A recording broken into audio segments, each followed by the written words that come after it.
fall of the Roman Empire, the untold story. The Roman Empire was once the most powerful civilization the world had ever seen. At its height, Rome controlled vast territories across Europe, North Africa, and the Middle East.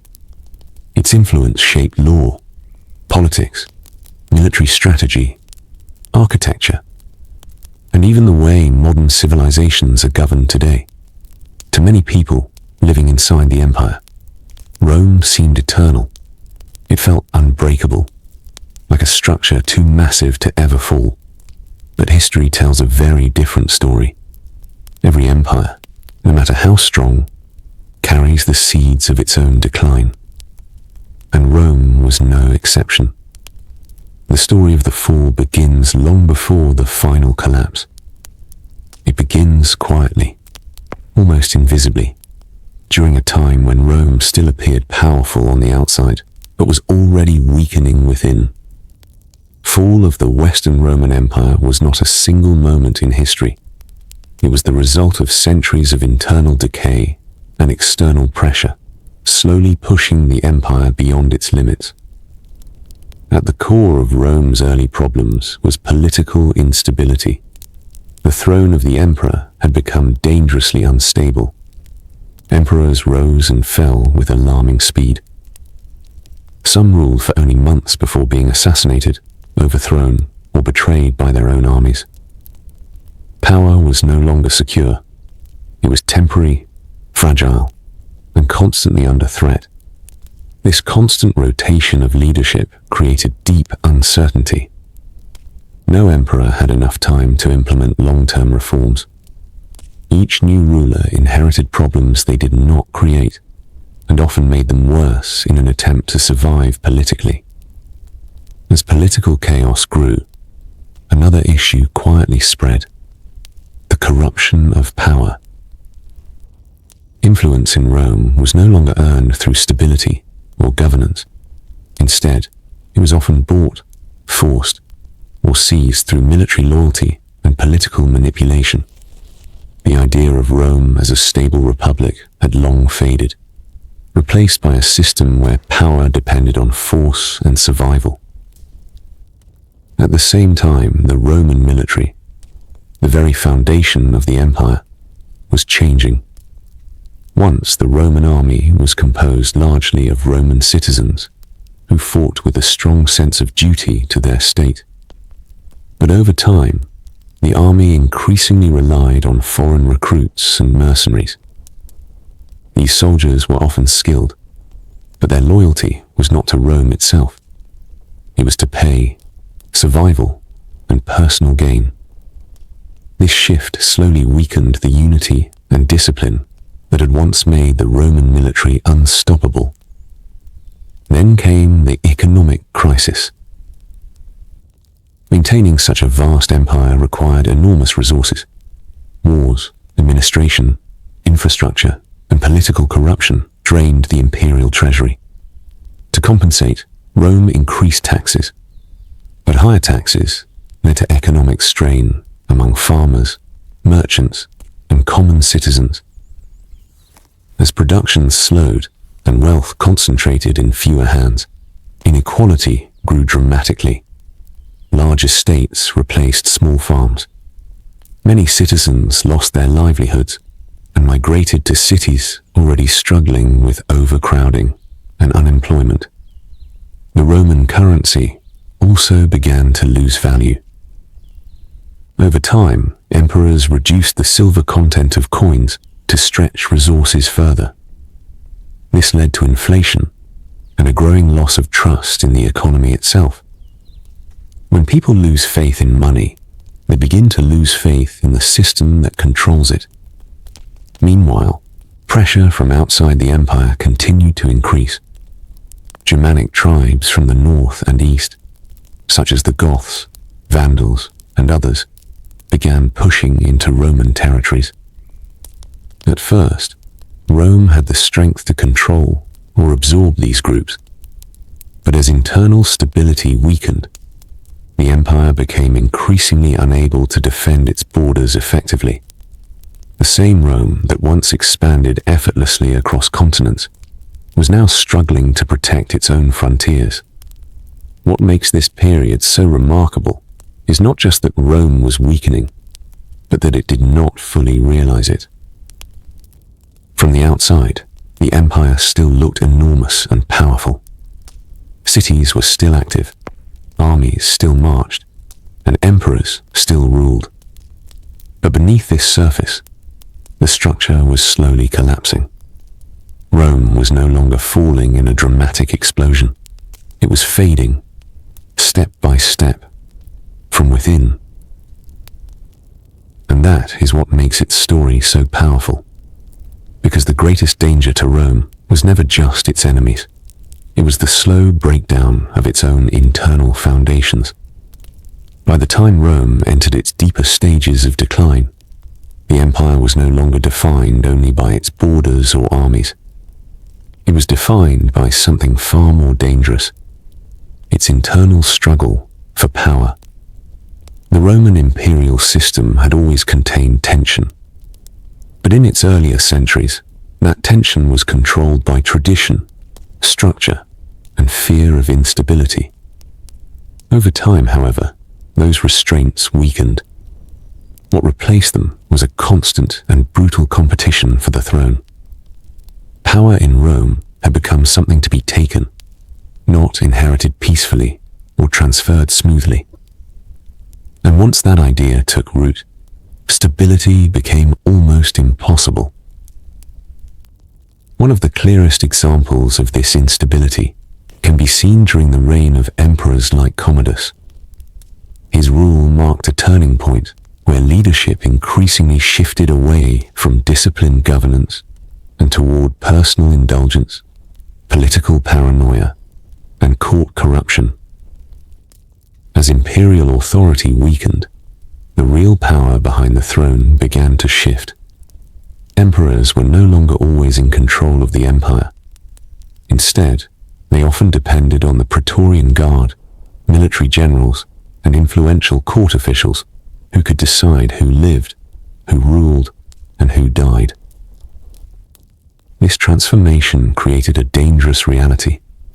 Being emperor of Rome no longer guaranteed safety. In fact, it often guaranteed the opposite. Commodus represents this shift in leadership culture. His reign is often remembered, not only for its excesses, but also for the way imperial authority became increasingly detached from effective governance. But Commodus was not the cause of Rome's corruption. He was a symptom of a much deeper structural collapse. As political power became more unstable, corruption spread throughout the system. Positions of influence were no longer awarded based on competence or loyalty to Rome. Instead, they were frequently obtained through bribery, favoritism, and military backing. This created a cycle of decay. Corrupt officials made decisions that benefited themselves rather than the empire. Those decisions weakened the state further, which then created even more opportunities for corruption.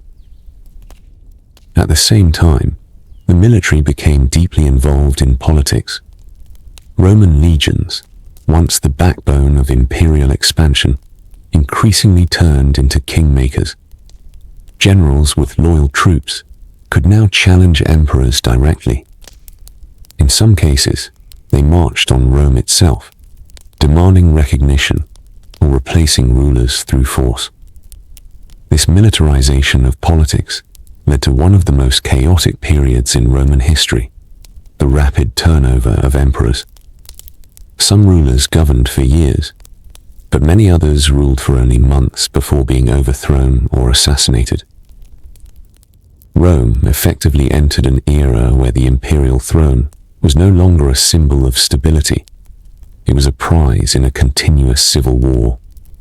The consequences of this instability were devastating. Every time a new emperor took power, the empire experienced disruption. Laws were changed, alliances were broken, military commands were reshuffled, and political enemies were purged. This constant reset prevented long-term planning and drained the empire's administrative strength. Economic life suffered as well. Merchants and landowners could not trust the future, so investment slowed. Tax collection became more aggressive, but less efficient. Local regions began acting more independently because central authority felt unreliable. The empire, in many ways, started to behave less like a unified system and more like competing factions loosely connected under the idea of Rome. Another major factor was the growing influence of the Praetorian Guard. Originally created as an elite bodyguard unit for the emperor, the Praetorian Guard gradually became a political force in its own right. They had the power to elevate emperors and just as easily eliminate them. This created a toxic relationship between emperors and their protectors. Instead of loyalty based on duty, leadership now depended on negotiation, bribery, and fear. Emperors had to constantly secure the loyalty of the very force meant to protect them. If they failed, they were replaced. In such an environment, corruption was not just common. It became necessary for survival. Meanwhile, the concept of Roman unity continued to weaken.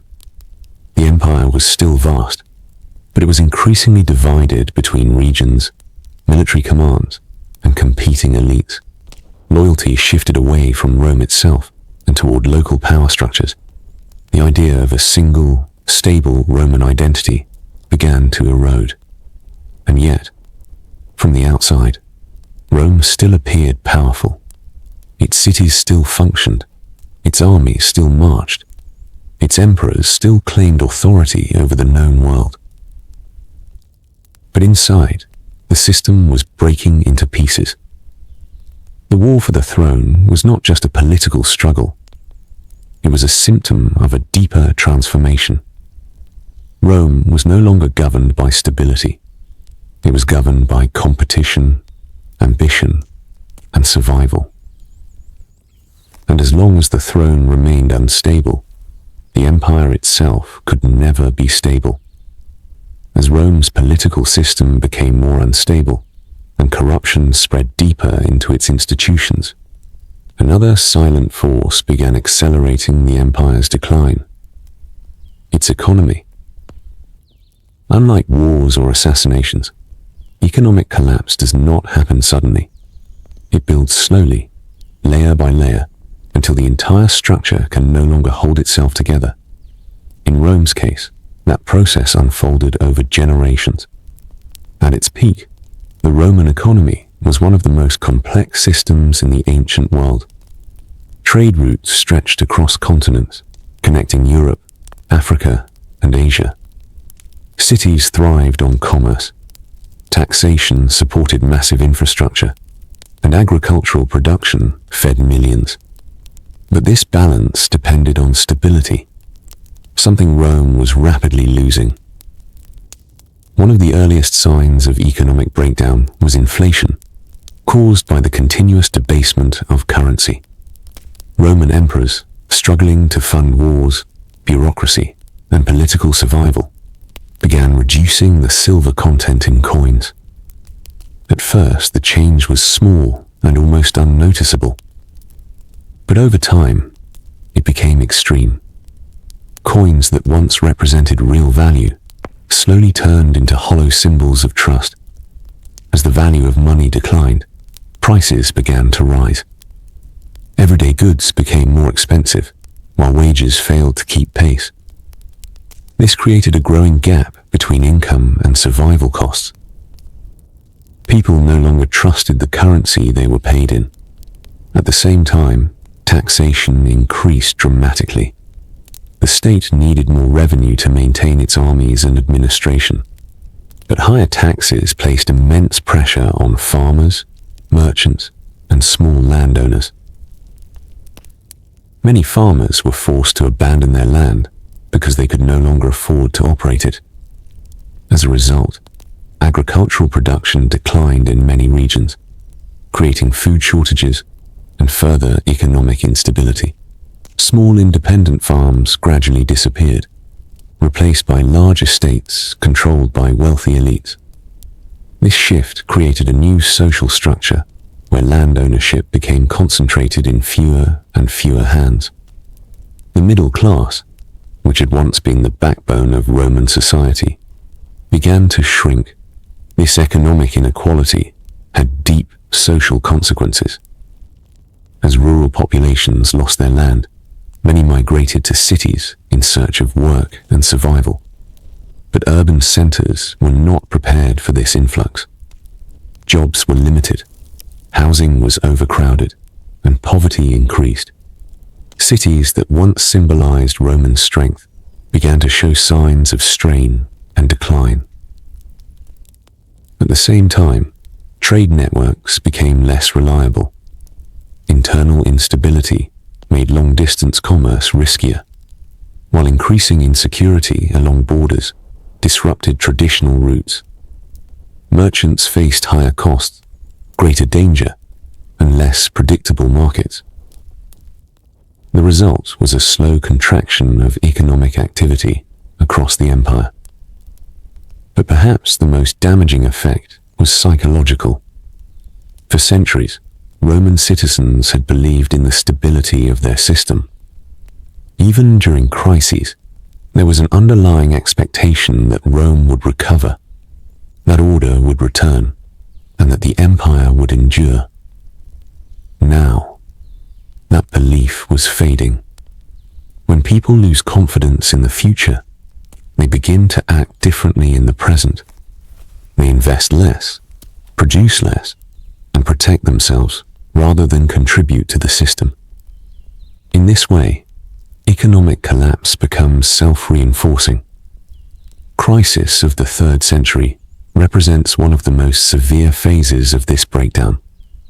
During this time, Rome experienced rapid political turnover, economic instability, external invasions, and widespread social disruption all at once. It was not a single crisis, but a convergence of multiple failures happening simultaneously. As the economy weakened, the state became more dependent on force. Taxes were enforced more harshly, recruitment became more aggressive, and local authorities were given more responsibility to maintain order. This shift gradually changed the nature of Roman society. Instead of a unified system guided by shared identity and law, the empire began to resemble a collection of regions held together by pressure rather than loyalty.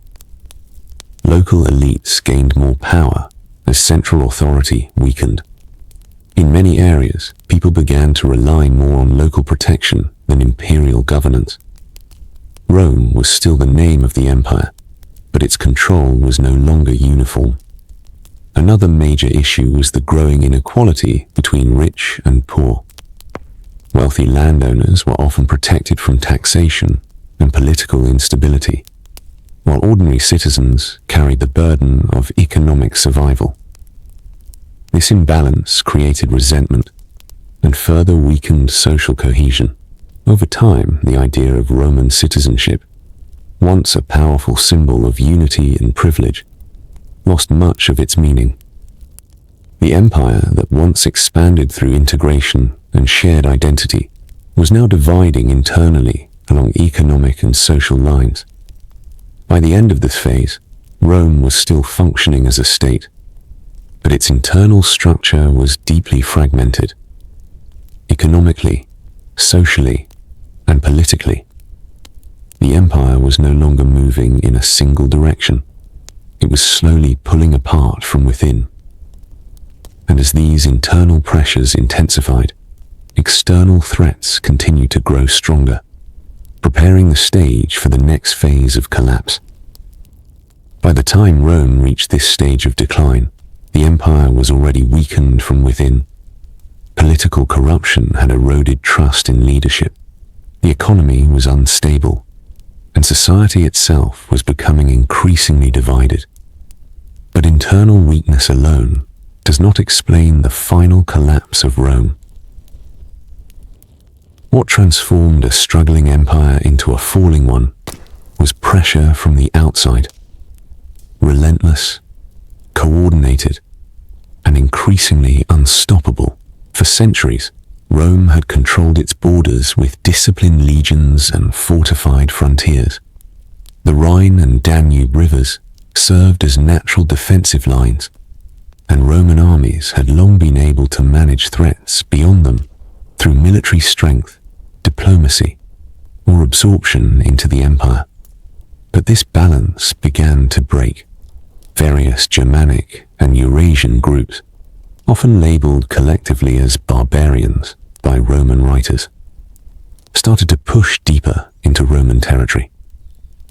These were not a single unified enemy, but multiple tribes and confederations responding to their own pressures. Migration, climate changes, warfare, and displacement from other groups. Among the most significant were the Goths, Vandals, Franks, and later the Huns, each playing a role in reshaping the fate of Europe. Attila the Hun became one of the most feared figures of this era. Under his leadership, the Huns created immense pressure on both eastern and western Roman territories, forcing migrations and destabilizing entire regions. But Rome's problem was not only the strength of its enemies, it was the weakness of its response.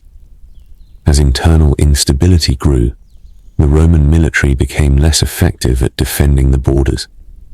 Recruitment increasingly depended on foreign soldiers, and loyalty within the army was often divided.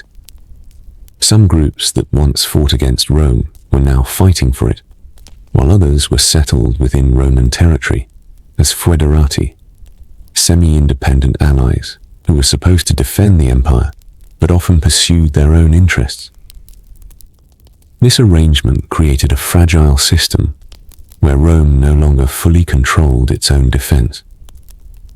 At the same time, pressure on the borders led to mass migrations. Entire tribes crossed into Roman territory, not always as invaders, but often as refugees seeking safety from other threats. The empire, unable to manage these movements effectively, faced growing instability within its own provinces.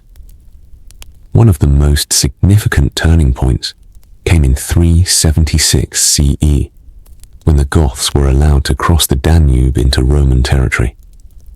Poor management, corruption among officials, and harsh treatment of these groups led to conflict. What began as controlled settlement turned into rebellion. This event escalated into the catastrophic Battle of Adrianople in 378 CE, where a major Roman army was defeated by Gothic forces. This defeat marked a psychological and military turning point. For the first time in centuries, Rome had been decisively beaten in a large-scale battle on its own territory. The message was clear. Rome was no longer invincible. From that moment onward, the balance of power shifted dramatically. In the following decades, Roman borders continued to erode. Different groups settled within imperial territory, sometimes peacefully, sometimes through force. The empire increasingly relied on negotiated settlements rather than direct control. This process fundamentally changed the structure of the Western Roman Empire. Instead of unified governance, large regions became semi-autonomous, governed by local leaders or military commanders who had limited loyalty to the central authority in Rome. The empire was no longer a single cohesive system. It had become fragmented into overlapping zones of control. Then came one of the most dramatic moments in Roman history, the sack of Rome. In 410 CE, the city of Rome itself was attacked and looted by the Visigoths under Alaric I. Although the city was no longer the administrative center of the empire, it still held immense symbolic importance. Its fall shocked the Roman world and shattered the belief that the empire was untouchable. For many Romans, this event marked the beginning of the end, not because the empire disappeared immediately, but because its aura of invincibility was gone. A second major blow came in 455 CE, when the Vandals sacked Rome again, further deepening the sense that imperial power was collapsing beyond repair. By this point, the Western Roman Empire was no longer fully controlling its territories. Instead, it was reacting to crises, negotiating with invading groups, and trying to preserve fragments of authority wherever possible. Finally, in 476 CE, the last Western Roman emperor was deposed, marking the formal end of the Western Roman Empire. But this moment was not the sudden death of Rome. It was the final confirmation of a long process of fragmentation that had already been unfolding for centuries. The borders had broken not in a single moment, but step by step. Through military defeat, political weakness, economic strain, and continuous migration pressure. Rome did not simply fall because it was attacked. It fell because it could no longer hold itself together when pressure came from every direction at once. By the final decades of the Western Roman Empire, the idea of a unified Roman state was already more symbolic than real. The empire still existed on maps, still had emperors in name, and still claimed authority over vast territories. But in practice, control had fragmented into regional powers, military strongmen, and semi-independent kingdoms. Rome was no longer a single functioning machine. It had become a collection of broken parts, still pretending to be whole. The central authority in the West had moved away from Rome itself, eventually settling in cities like Ravenna, which were easier to defend. Emperors were often young, weak, or heavily controlled by powerful generals and advisors. Real authority increasingly belonged to military commanders rather than the imperial throne.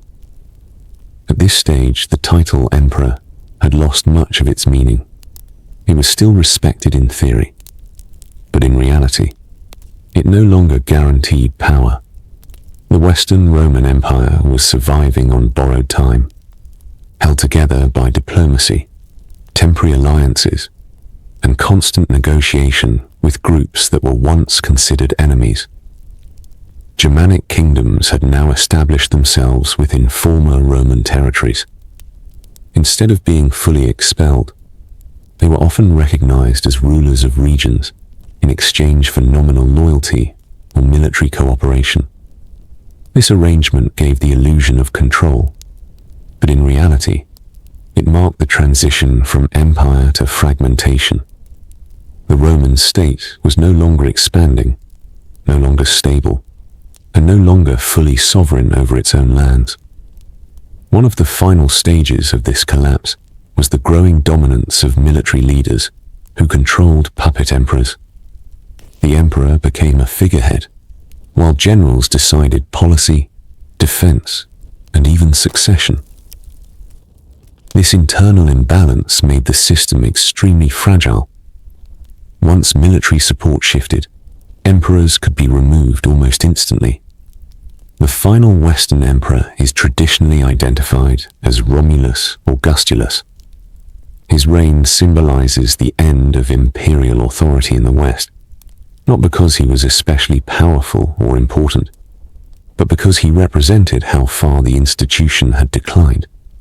He was young, politically weak, and largely controlled by his father, the military commander Orestes.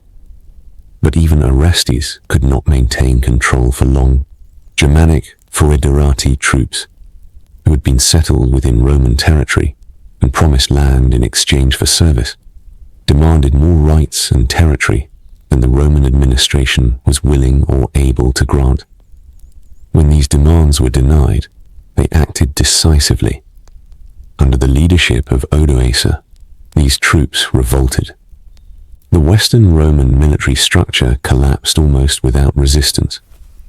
Romulus Augustulus was deposed in 476 CE, and instead of installing another emperor, Odoacer chose a different path. He did not claim the title of Roman emperor. Instead, he declared himself ruler of Italy, while nominally acknowledging the authority of the Eastern Roman emperor. This decision is historically significant because it shows the reality of what Rome had become. The Western Empire was no longer a functioning imperial system. It was a territory ruled by local power under the shadow of a former imperial identity.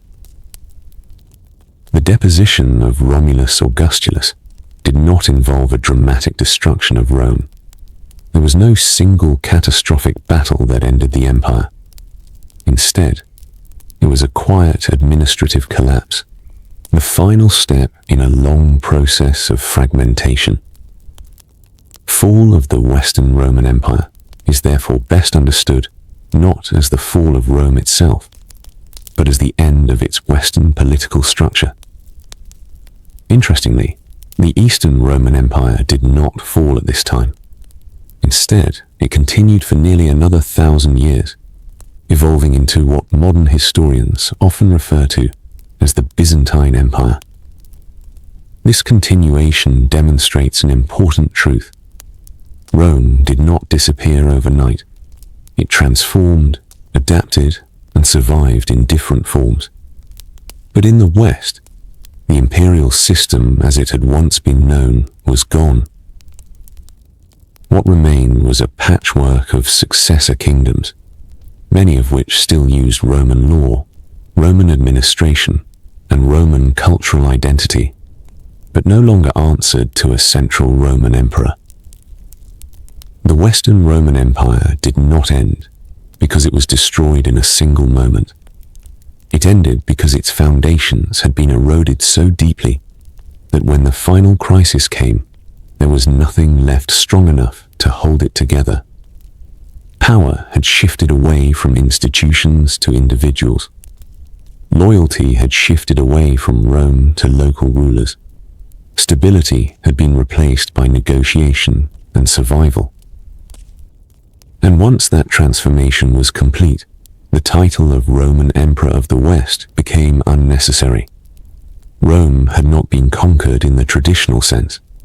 It had simply stopped being Rome, the birth of medieval Europe and the Roman legacy. When the Western Roman Empire came to its final political end in 476 CE, it did not leave behind a clean break in history. Instead, it left a complex aftermath, an empire that had collapsed politically, but continued to live culturally, legally, and structurally in many forms. Rome did not disappear. It transformed. The fall of central authority in the West created a power vacuum across Europe. Into this vacuum stepped a new generation of rulers. Germanic kings, local warlords, and regional leaders who controlled territories that were once part of a unified empire. But even as political unity collapsed, Roman influence remained deeply embedded in everyday life. Roads, cities, taxation systems, and administrative practices did not vanish overnight. Instead, they were adapted and reused by new rulers who lacked the infrastructure to replace them. This is why the period after Rome is not simply a dark age, as it was once called. It was a period of transformation, where old systems were breaking apart, while new systems were still forming. Across former Roman territories, new kingdoms emerged. The Visigoths in Hispania, the Ostrogoths in Italy, the Franks in Gaul, and the Vandals in North Africa. These groups did not erase Roman civilization. Instead, they absorbed parts of it while maintaining their own traditions of leadership and warfare. In many regions, Roman law continued to influence governance. Latin remained the language of administration and religion.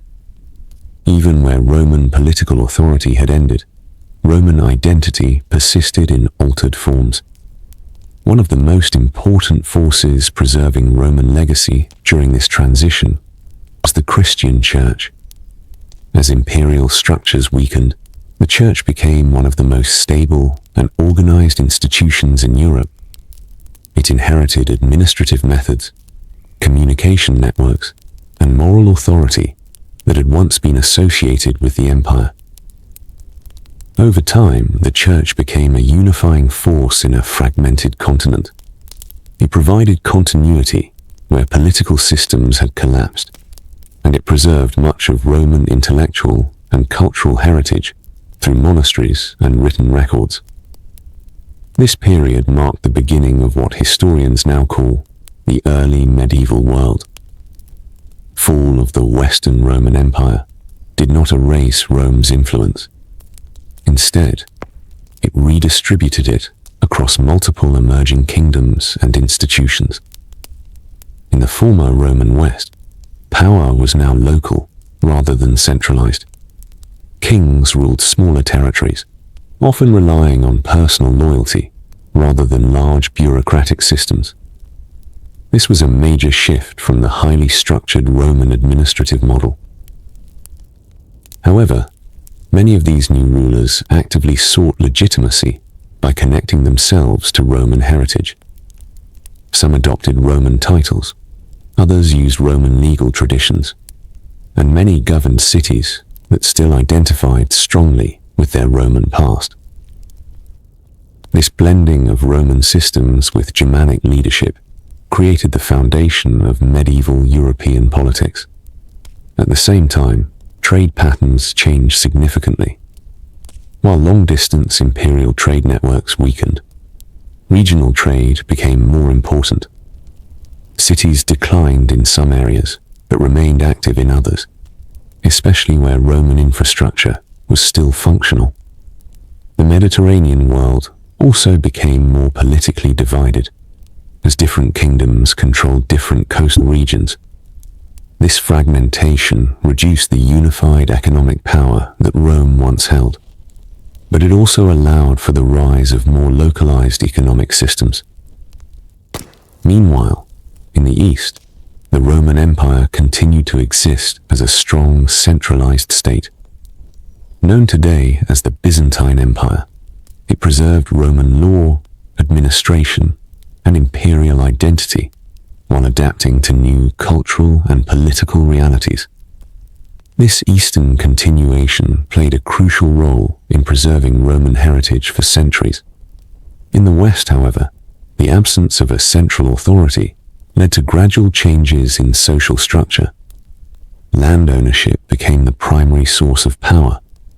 Local nobles controlled agricultural production, while peasants worked the land under systems that would eventually evolve into feudalism.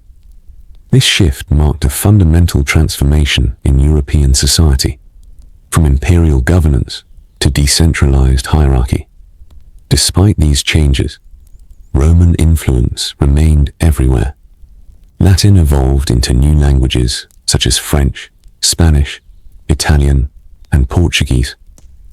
Roman architecture influenced churches and fortifications. Roman legal principles shaped medieval law codes. Even modern European governance still carries traces of Roman administrative thought. The legacy of Rome was not erased by its fall. It was absorbed into the foundation of a new civilization. What makes the fall of Rome so unique in history is not just the collapse itself, but what followed it. Few empires leave behind such a powerful cultural imprint that they continue shaping the world long after their political systems have disappeared. Rome, in this sense, never truly ended. It changed form, scattered across kingdoms, institutions, and cultures that would eventually shape modern Europe. Was Rome's fall inevitable? The final lessons of an empire. When historians study the collapse of the Roman Empire, one question always returns. Was it unavoidable, Or could Rome have survived if history had taken a different path? There is no simple answer. Rome did not fall because of a single mistake, nor because of a single enemy. Its decline was the result of multiple pressures building over centuries. Political instability, economic imbalance, military transformation, and cultural fragmentation. By the time the Western Roman Empire reached its final decades, many of these problems were already deeply embedded into its structure. Even strong leadership may not have been enough to fully reverse the process. One of the most important factors was the empire's size. Rome had expanded far beyond what ancient administrative systems could efficiently manage. Communication was slow, military response times were delayed, and regional governors often acted independently, simply because central control was too distant. As a result, the empire became increasingly difficult to govern as a single unified system. Another key issue was dependence on military power for political legitimacy. Over time, emperors relied heavily on the loyalty of armies to secure and maintain authority. This meant that political stability depended less on institutions and more on personal relationships and military strength. Once the military became the primary source of power, political instability became unavoidable. Any shift in loyalty could change the entire leadership structure of the empire. Economic pressures made the situation even more fragile. Inflation, taxation burden, and declining agricultural productivity weakened the financial foundation of the state. As resources became more limited, competition for control intensified, further destabilizing governance. In addition, the integration of foreign groups into Roman territory, while necessary for survival, gradually changed the internal balance of power. These groups were often settled as allies, but over time they developed their own political identities and leadership structures within the empire. Instead of being fully absorbed, they became semi-independent forces inside Roman borders. Fall of the Western Roman Empire is therefore better understood as the final outcome of a long transformation rather than a sudden collapse. By the time 476 CE arrived, many of the empire's functions had already shifted away from central Roman control. So was Rome's fall inevitable? Some historians argue yes. They point to structural limits, the difficulty of governing such a vast territory, the reliance on slave and agrarian economies, the increasing militarization of politics, and the constant pressure of external migrations. From this perspective, Rome had grown too large and too complex for its own systems to sustain. Others argue no. They suggest that different decisions, stronger economic reforms, more stable succession systems, better integration of frontier populations, or earlier decentralization, might have prolonged the Western Empire's survival. What is clear, however, is that Rome's collapse was not sudden and not accidental. It was the result of long-term structural transformation interacting with immediate crises. Another important lesson from Rome's decline is the danger of internal fragmentation. As loyalty shifted away from central authority toward regional powers, the empire gradually lost its ability to act as a unified state. Once that unity was broken, restoring it became nearly impossible. Rome also demonstrates how economic systems and political systems are deeply connected. When financial stability weakens, political authority becomes harder to maintain. When political authority weakens, economic confidence declines even further. This feedback loop played a major role in accelerating Rome's decline. Perhaps the most striking lesson is that Rome did not disappear in a dramatic collapse. Instead, it slowly transformed into something new. Its institutions, culture, laws, and language continued to influence the world long after its political structure had ended. Even today, modern legal systems, governmental structures, languages, and urban planning still carry traces of Roman civilization.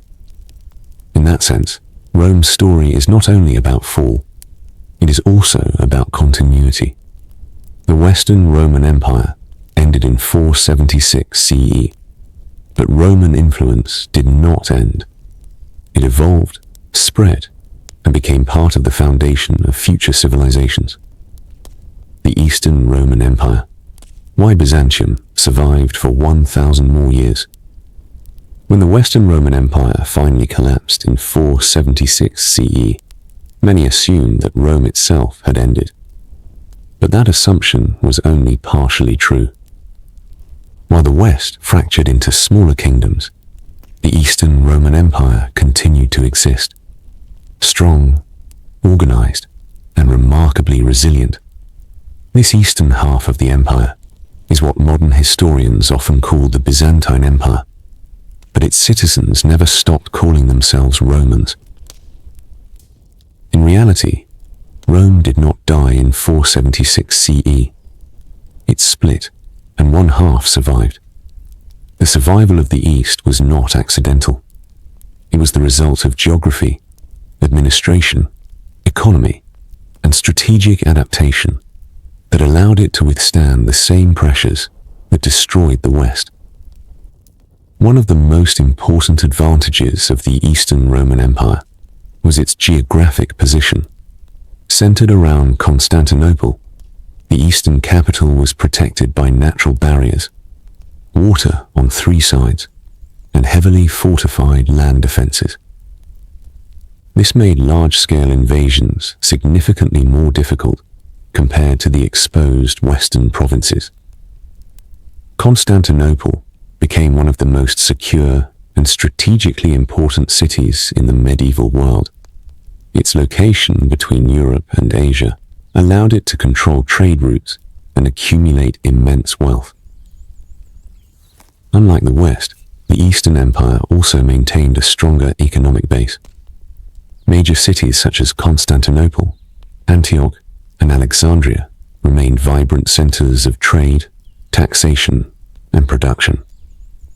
This economic stability gave the East the resources needed to fund a professional army and a sophisticated administrative system. The Eastern Roman government was also more centralized and bureaucratically efficient.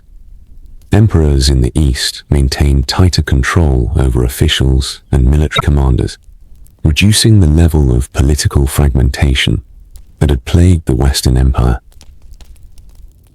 While the West struggled with constant power struggles and military coups, the East developed a more stable system of succession and governance. This did not eliminate political conflict entirely, but it significantly reduced the frequency and severity of imperial collapse. Another major factor was military adaptation. The Eastern Roman Empire developed highly flexible defensive strategies, combining fortified cities, professional armies, naval power, and diplomatic alliances. Instead of relying solely on expansion, the East focused on defense and strategic balance. This allowed it to survive waves of external pressure from Persians, Slavs, Arabs, and later Turkish forces, often by combining warfare with diplomacy and negotiation. Religious and cultural transformation also played a key role. Christianity became deeply integrated into the identity of the Eastern Roman state, providing ideological unity during times of crisis. The emperor was seen not only as a political ruler, but also as a divinely sanctioned authority, strengthening legitimacy.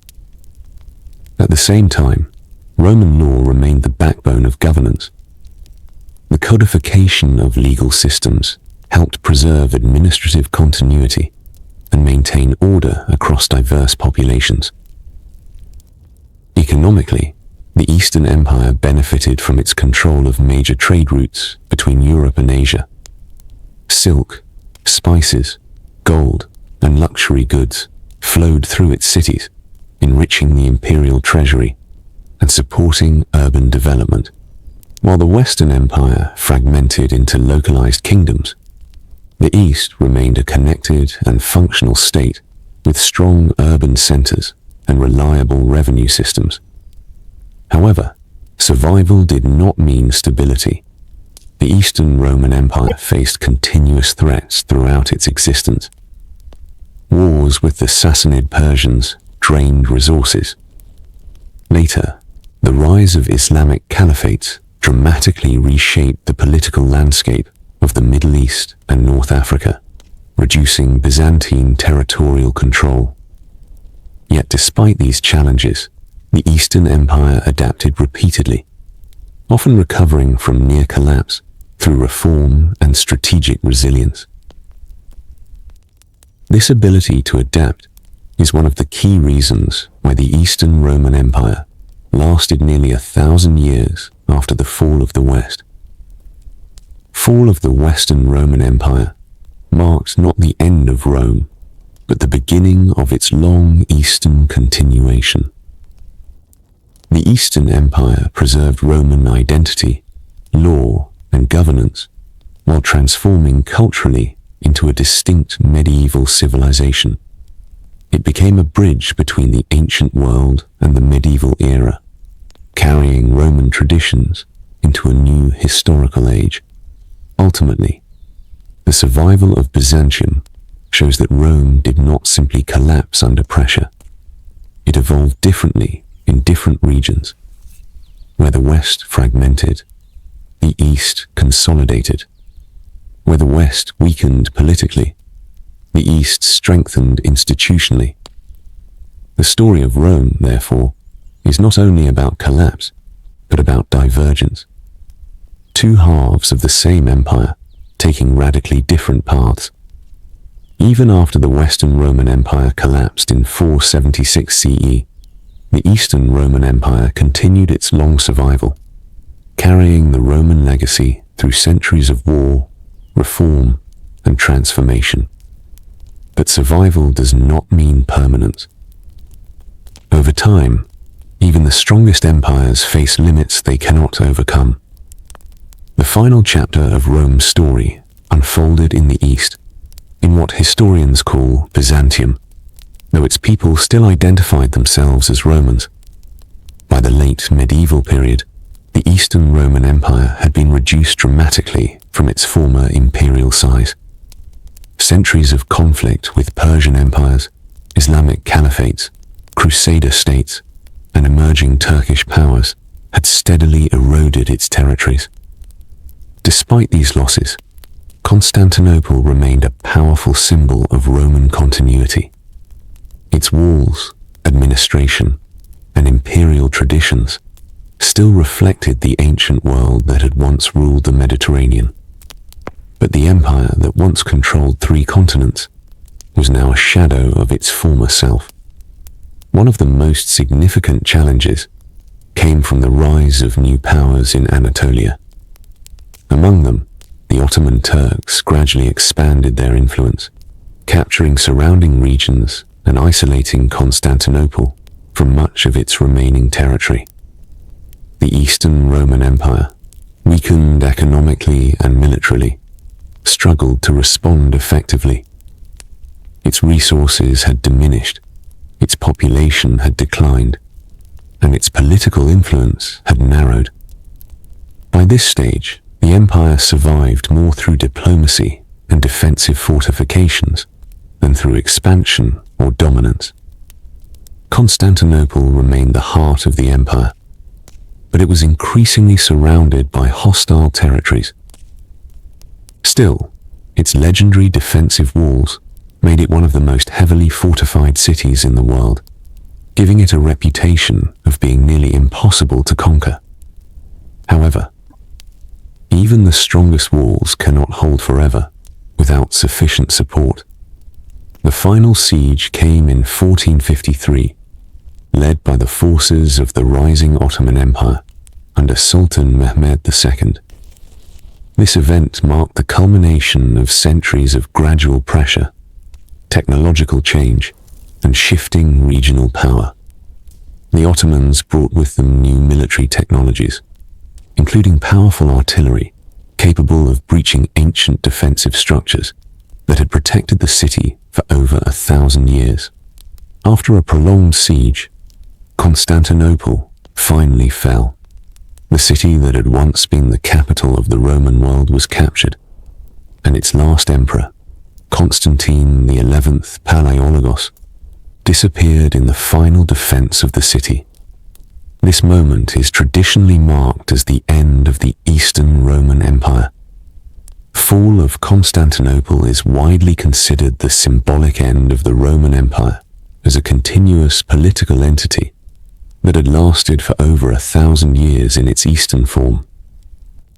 Yet even this final fall was not a simple destruction of Roman identity. Many Roman scholars, traditions, and ideas survived by migrating to Western Europe, where they contributed to the intellectual movement that would later be known as the Renaissance. In this way, the fall of Constantinople did not erase Rome. It redistributed its knowledge into a new cultural era. The legacy of Rome, therefore, survived its final defeat. Roman law influenced European legal systems. Roman engineering principles continued to shape architecture. Roman governance ideas reappeared in later empires and nation-states. Even after 1453, Rome remained alive in ideas, institutions, and cultural memory.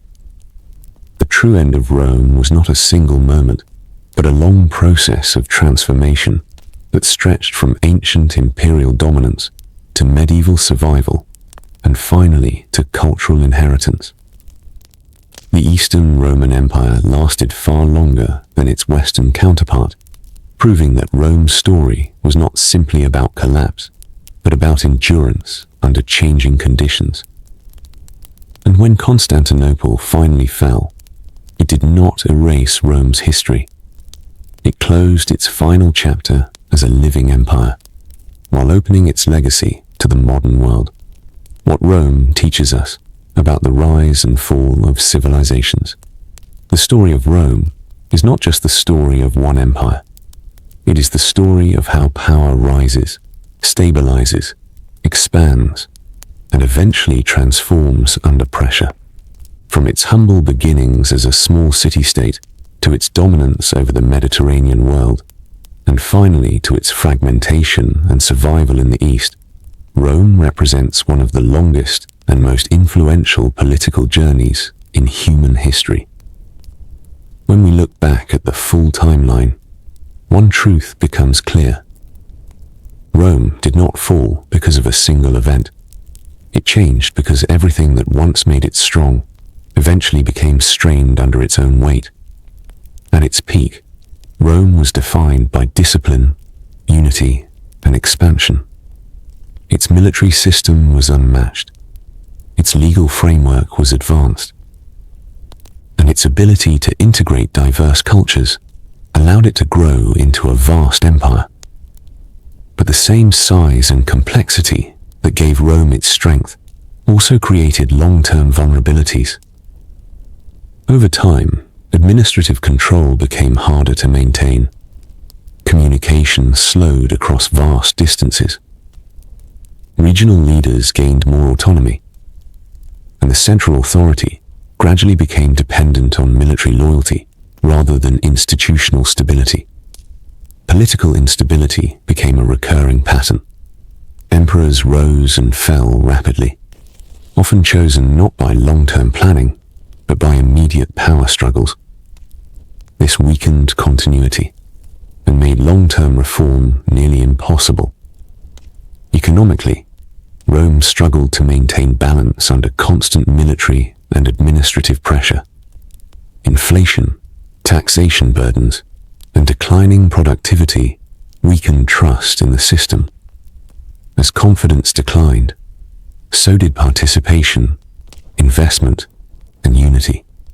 Socially, the empire became increasingly divided. Wealth concentration, rural decline, and urban overcrowding created fractures within Roman society. Over time, the idea of a shared Roman identity weakened, replaced by regional and local loyalties. Externally, Rome faced continuous pressure from migrating and expanding groups. But these pressures were not simply invasions. They were part of a broader transformation of Europe and Eurasia. The Roman world was not only being attacked, it was being reshaped. Fall of the Western Roman Empire symbolizes the end of Roman political unity in the West, but not the end of Roman civilization itself. Instead, it marks the beginning of a new historical phase where Roman institutions were absorbed into emerging medieval societies.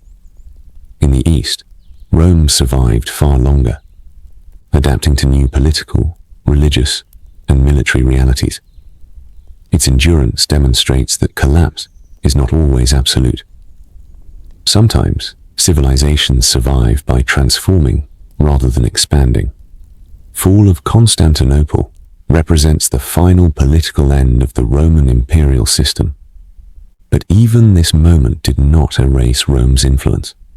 Instead, it redistributed Roman knowledge, law, and culture into Europe and beyond. One of the most important lessons from Rome's history is that civilizations rarely collapse instantly. They evolve through stages: growth, peak, strain, fragmentation, and transformation. What appears as sudden collapse is often the final point of a long process already in motion. Another key lesson is the importance of institutional strength over individual power. Rome's increasing reliance on military loyalty rather than stable governance created a system where authority could change quickly and unpredictably. When institutions weaken, even the strongest leaders struggle to maintain stability. Rome also teaches us that economic and political systems are deeply interconnected. Financial instability weakens governance, and political instability further damages economic confidence. This cycle can accelerate decline once it begins. Yet perhaps the most powerful insight from Rome is its legacy. Even after its political structures disappeared, its ideas continued to shape the world. Law, governance, architecture, language, and cultural identity all carry traces of Roman civilization. In this sense, Rome never fully ended. It evolved into the foundation of later civilizations, influencing medieval Europe, the Renaissance, and modern governance systems. The story of Rome is therefore not just a story of fall. It is a story of transformation across centuries. It shows us that no civilization is permanent, but also that no civilization disappears completely. What is built by one era becomes the foundation of the next. The afterlife of Rome, how the empire never truly ended. Even after the final political end of the Roman imperial system in the East, the idea of Rome did not disappear. Instead, it entered a new phase, an afterlife that continued to shape politics, religion, law, and identity across Europe and beyond for centuries. Rome had lost its throne, but it had not lost its influence. After the fall of Constantinople in 1453, the Roman imperial line was considered finished. But Roman ideas were already deeply embedded in the emerging world. The most powerful legacy was not territory, it was structure. Rome had created systems that outlived the empire itself. Law was one of the strongest examples. Roman legal principles emphasized order, citizenship, property rights, and structured governance. These ideas were preserved, adapted, and eventually revived in later European legal traditions. Even modern legal systems in many parts of the world still carry traces of Roman legal thinking. Another major legacy was political authority. The concept of centralized governance, imperial legitimacy, and bureaucratic administration did not vanish with Rome's fall. Instead, it reappeared in medieval kingdoms, early modern monarchies, and even modern state systems. The idea that a state should be organized, hierarchical, and rule-based is deeply connected to Roman administrative culture. Language also carried Rome forward. Latin, once the language of Roman administration and literature, gradually evolved into multiple new languages across Europe. These daughter languages preserved Roman linguistic structure while adapting to local cultures, shaping communication for millions of people for centuries. The influence of Rome also survived through religion. As Christianity grew and became institutionalized, it adopted many Roman administrative methods. The structure of religious authority, communication networks, and institutional hierarchy mirrored earlier Roman systems of governance. This helped preserve continuity in a world that had become politically fragmented. Economically, Roman ideas of taxation, land management, and infrastructure planning continued to influence medieval and later European systems. Roads, cities, and trade routes built during the Roman era remained in use long after the empire itself had disappeared, forming the backbone of regional development. Even culturally, Rome remained a symbol of power and legitimacy. Kings, emperors, and rulers throughout European history often claimed symbolic connection to Rome to strengthen their authority. The idea of being a new Rome, or inheriting Roman legacy, became a powerful political tool. This symbolic continuation is one of the most important aspects of Rome's afterlife. It shows that empires do not only survive through institutions, they survive through memory. Fall of the Western Roman Empire did not end Rome's influence. It shifted it into new forms of governance, culture, and identity across Europe. Similarly, even after the final collapse of the Eastern Roman Empire in 1453, Roman ideas did not disappear. They were carried westward by scholars, preserved in texts, and later rediscovered during periods of intellectual revival. This continuity leads to an important realization. Rome was never just a political entity. It was also an idea, a framework for how large societies could be organized, governed, and sustained. And ideas do not fall the way empires do. They evolve, they adapt, they reappear in new forms. From medieval kingdoms to modern nation-states, echoes of Rome can still be seen in legal systems, government structures, military organization, and even urban planning. The Roman Empire, in its physical form, ended long ago. But in its conceptual form, it never stopped existing. This is why historians often describe Rome not as a finished chapter, but as a continuous influence on world history. Did Rome ever truly fall? After everything we have traced, from the rise of Rome as a small city-state, to its transformation into a vast empire, to its division, collapse in the West, survival in the East, and final political end in 1453, the final question becomes unavoidable. Did Rome ever truly fall? Or did it simply change form so many times that fall is not the right word at all? On a political level, the Roman Empire as a unified governing system clearly ended. The Western Roman Empire collapsed in 476 CE, and the Eastern Roman Empire, though far more durable, eventually ended with the fall of Constantinople in 1453. The imperial structure that once ruled the Mediterranean world no longer exists. But if we look beyond political borders, the answer becomes far more complex. Rome was never only a state. It was a system of governance, a legal tradition, a cultural identity, and a way of organizing society. And many of these elements did not disappear. They transformed, spread, and reappeared in new historical contexts. This is why the word fall can be misleading. It suggests total disappearance, a sudden ending, a complete break. But Rome's history shows something different. Continuity through transformation. Fall of the Western Roman Empire is often treated as the end of Rome in the West. But in reality, it marked the beginning of a decentralized continuation of Roman institutions within new kingdoms. Laws, administrative systems, and cultural practices persisted long after the emperors were gone. Even more striking is how Roman identity survived in symbolic form.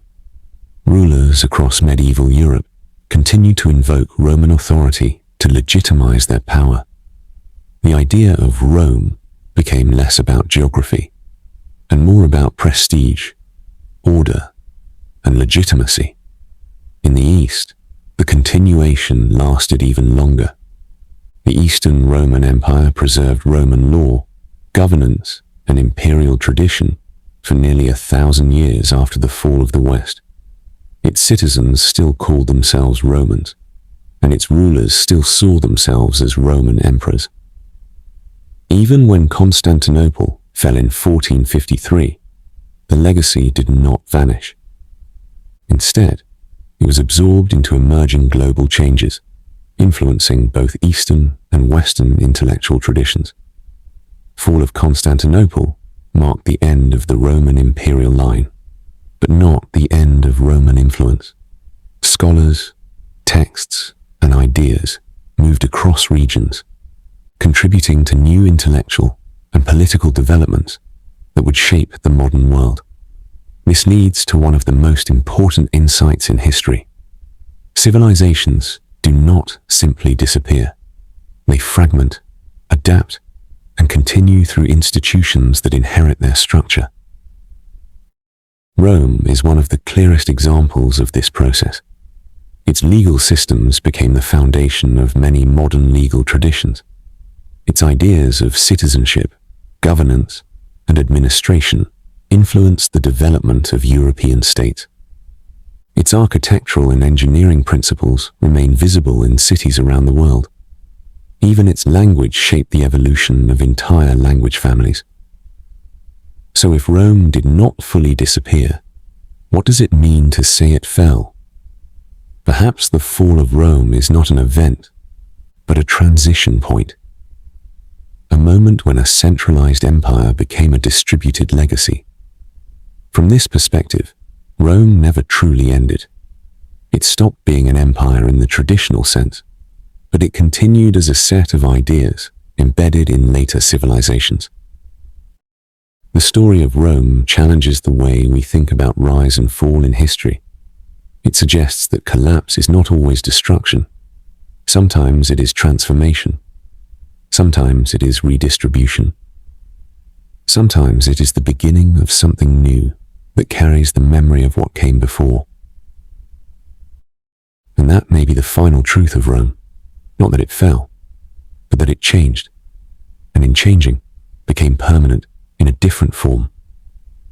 Hidden secrets of Rome, myths, lost histories, and forgotten truths. Even after centuries of study, Rome is still surrounded by mystery. Behind the well-known stories of emperors, wars, and collapse, there are deeper layers of history that are often misunderstood, simplified, or completely forgotten. Rome was not just an empire of expansion and power. It was also an empire of memory, carefully recorded, selectively preserved, and sometimes deliberately reshaped. Many of the truths we associate with Rome come from surviving sources written by elites, officials, and later historians. But large parts of Roman life were never fully recorded, and some records were lost during wars, fires, and the slow breakdown of institutions over time. This means that what we know about Rome is only a fragment of what actually existed.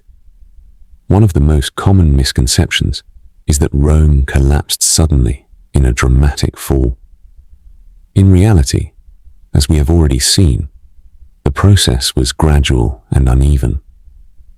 Different regions experienced decline at different speeds, and many areas continued functioning under Roman systems long after central authority weakened. But beyond the timeline of collapse, there are deeper historical uncertainties. Some of the most debated questions among historians involve the internal dynamics of power. How much control did emperors truly have during different periods? How often were decisions actually made by generals, advisors, or court factions instead of the emperor himself? In many cases, the answer is unclear because official records often reflect political narratives rather than neutral truth. Another hidden aspect of Roman history is the scale of cultural diversity within the empire. Rome was not a uniform civilization. It was a vast collection of regions with different languages, traditions, and identities, all held together under a shared administrative structure. In many cases, local cultures continued to thrive beneath Roman governance, blending with imperial identity rather than being fully replaced by it. This complexity is often simplified in popular history, but in reality, Rome was a layered society with many overlapping identities. There are also lost histories, events, documents, and perspectives that no longer survive. Entire libraries disappeared over time due to war, neglect, and destruction. The loss of these records means that many details of Roman life are permanently unknown. What remains is only what survived the centuries of change. Even major events may be partially reconstructed or interpreted through limited sources. This creates space for debate, reinterpretation, and sometimes myth-making. One of the most powerful myths about Rome is the idea of complete decline after the fall of the Western Empire. While political unity ended, Roman infrastructure, law, and cultural influence continued in many regions. In some areas, Roman systems were not replaced immediately, but gradually adapted into new forms of governance.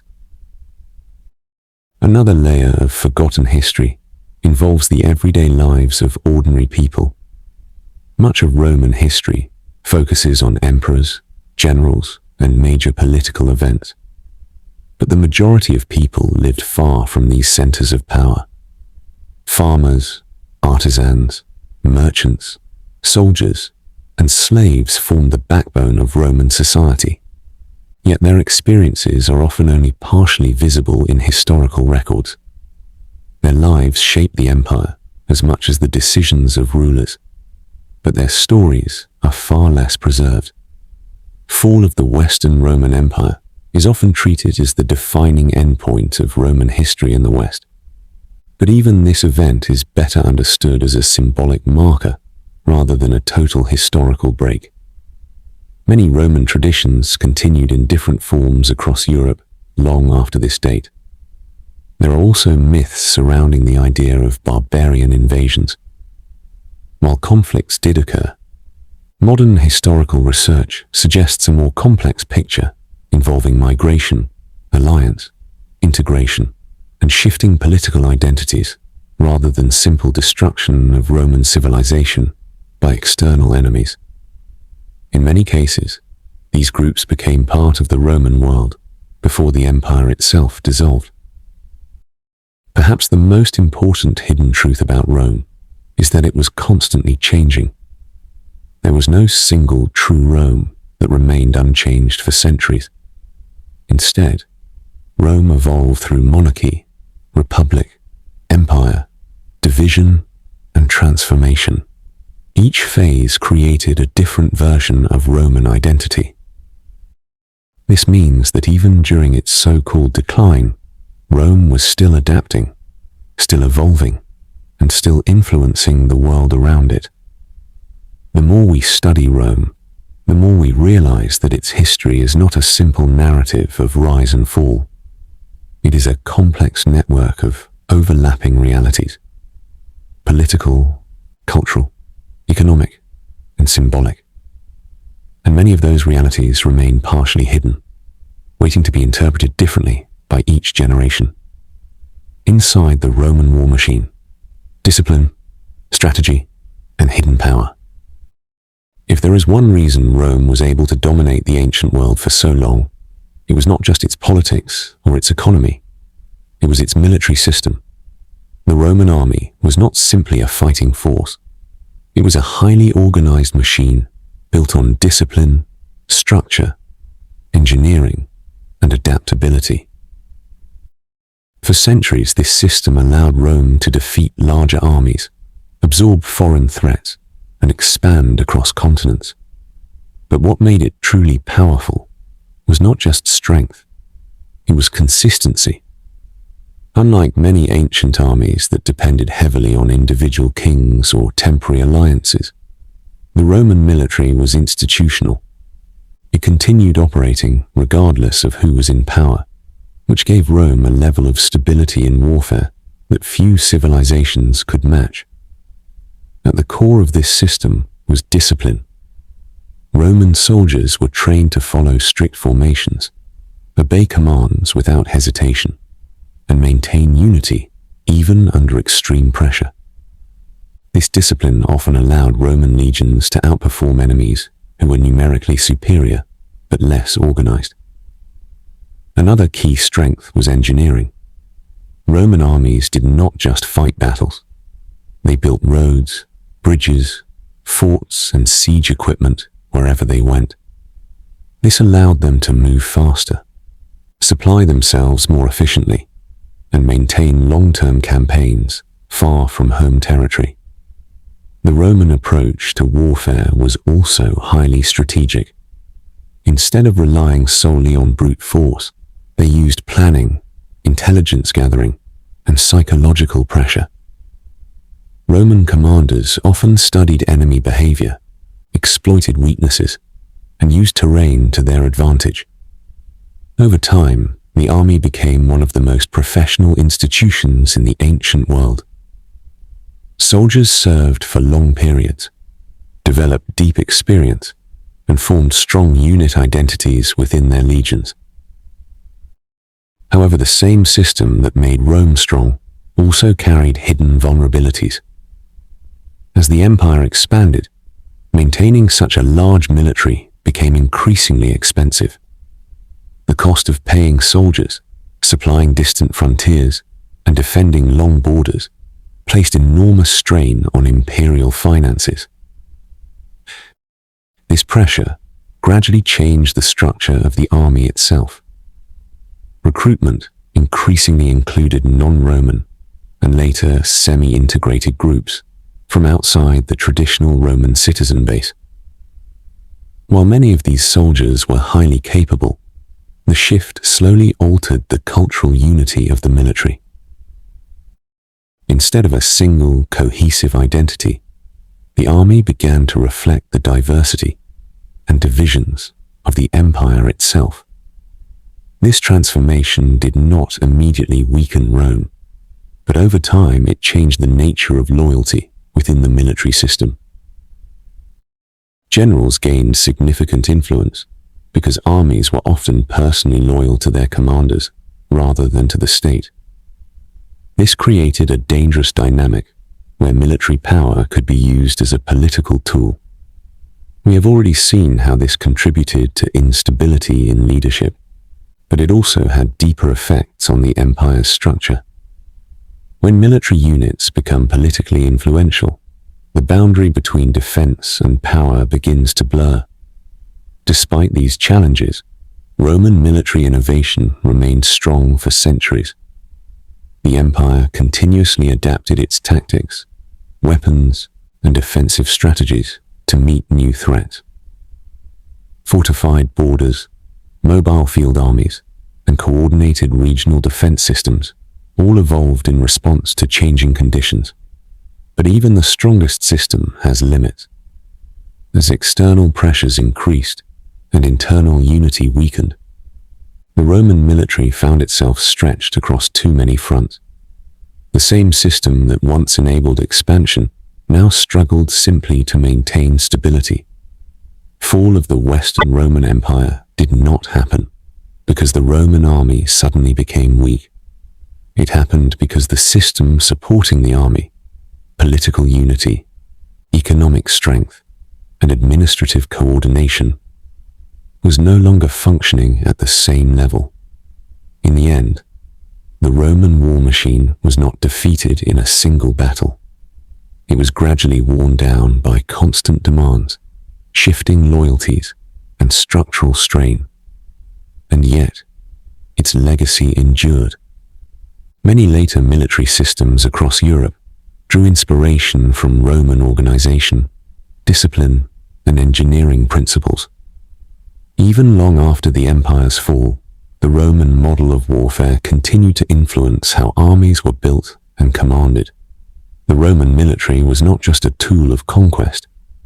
It was one of the most advanced organizational systems of its time, and its strengths and weaknesses both shaped the destiny of the empire. Fear, identity, and the psychological collapse of Rome. When empires are discussed, the focus is usually on battles, economics, and politics. But beneath all of these systems lies something even more important: belief. No empire can function without people believing in its stability, authority, and future. In the case of Rome, the final centuries were not only marked by military pressure and economic strain, but also by a deep psychological transformation. The empire did not just weaken materially, it weakened in confidence. For centuries, Roman identity had been a powerful unifying force. To be Roman meant belonging to a system of law, citizenship, and order that stretched across continents. Even people born far from the city of Rome could still feel part of a larger civilization. But as internal instability grew, that shared identity began to fracture. One of the earliest signs of psychological decline was the rise of uncertainty. People no longer trusted that the state could protect them consistently. Borders were attacked, cities were sacked, and political leadership changed too frequently to inspire long-term confidence. When protection becomes uncertain, fear spreads faster than policy. This fear was not limited to ordinary citizens. It also affected elites, military leaders, and administrators. Officials increasingly focused on personal survival rather than long-term stability. Decisions were made defensively, not strategically. Over time, this shift in mindset changed how the entire system functioned. Instead of planning for the future, many parts of Roman society began reacting only to immediate threats. This is one of the most dangerous stages in the decline of any civilization, when long-term thinking disappears. Another important factor was the loss of unified identity. As the empire became more diverse and fragmented, people began identifying more with local regions, armies, or leaders, rather than with Rome itself. The idea of a single Roman world slowly faded into a collection of smaller, competing identities. This fragmentation was not always violent.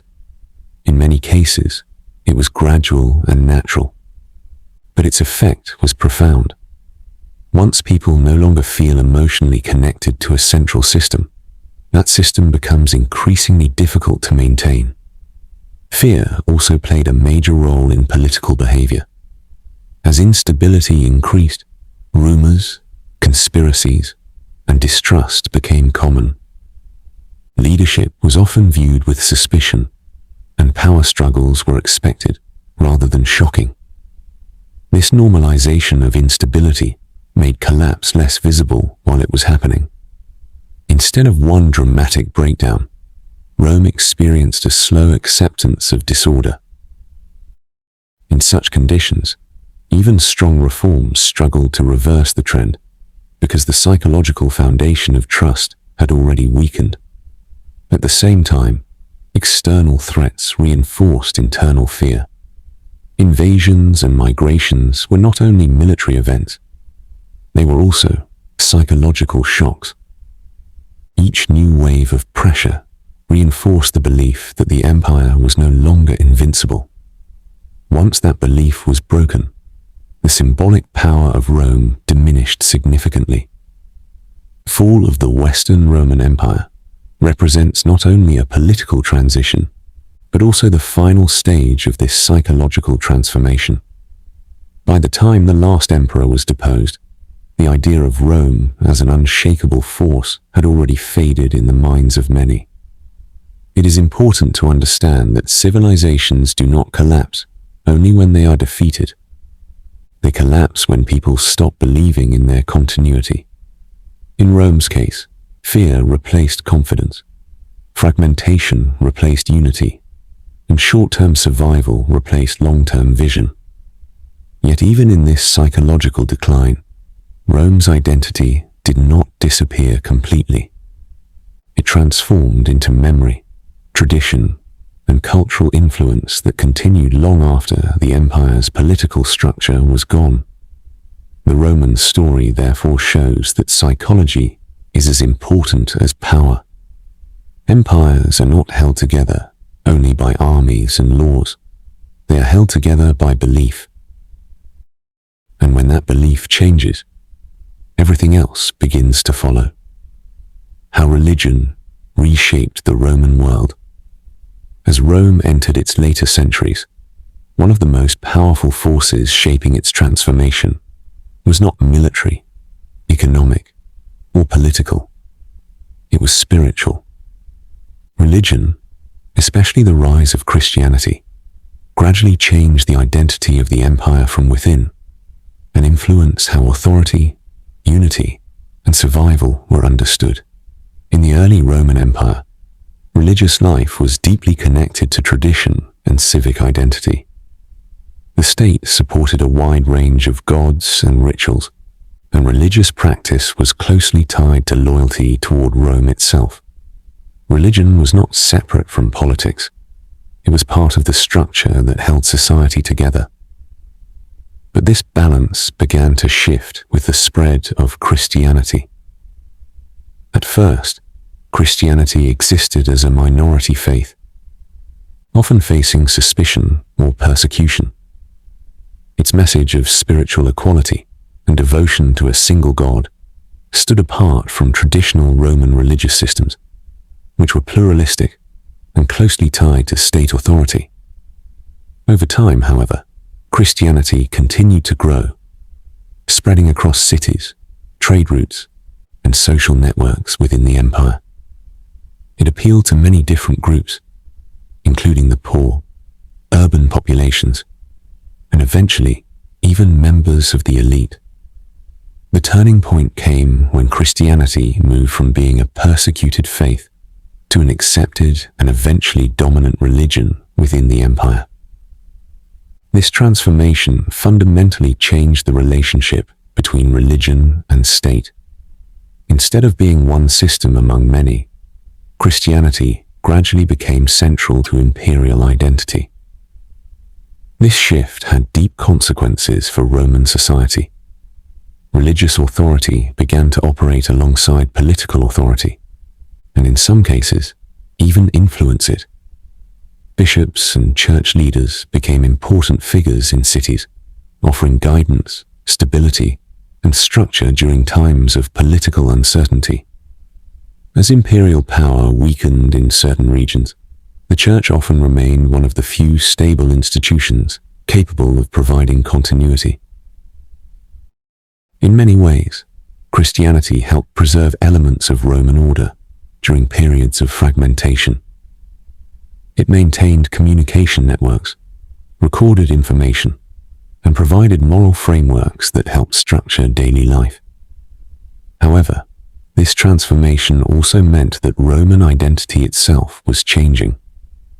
Loyalty was no longer directed solely toward the emperor or the state, but also toward a broader spiritual community that extended beyond political borders. This dual identity, Roman and Christian, became a defining feature of the later empire. Fall of the Western Roman Empire occurred in a world where religion and politics were already deeply intertwined. By the time central authority collapsed in the West, the Church had already become a major stabilizing force in society. In the Eastern Roman Empire, Christianity became even more integrated into imperial structure. The emperor was seen as a divinely sanctioned ruler, and religious unity was closely tied to political legitimacy. This relationship strengthened the Eastern Empire's internal cohesion and helped it survive for centuries longer than its Western counterpart. Religion also played a role in preserving knowledge. Monasteries and religious institutions copied manuscripts, maintained libraries, and preserved philosophical and historical works that might otherwise have been lost during periods of instability. At the same time, religious transformation also contributed to new tensions. Debates over doctrine, authority, and interpretation sometimes led to internal conflict within the empire. These disputes reflected broader questions about identity and control in a changing world. Despite these complexities, one thing is clear: religion did not simply replace Rome's old system. It reshaped it. Roman structures of administration, law, and organization were absorbed into the growing framework of Christian institutions, creating a hybrid system that combined imperial tradition with spiritual authority. This blending of Roman and Christian elements became one of the most important foundations of medieval European civilization. In this sense, the fall of Rome was not a clean break between old and new worlds. It was a gradual merging of political empire and religious structure into a new historical form, the survival of Roman thought through the ages. When we think about the fall of Rome, it is easy to imagine destruction, cities collapsing, knowledge disappearing, and civilization entering darkness.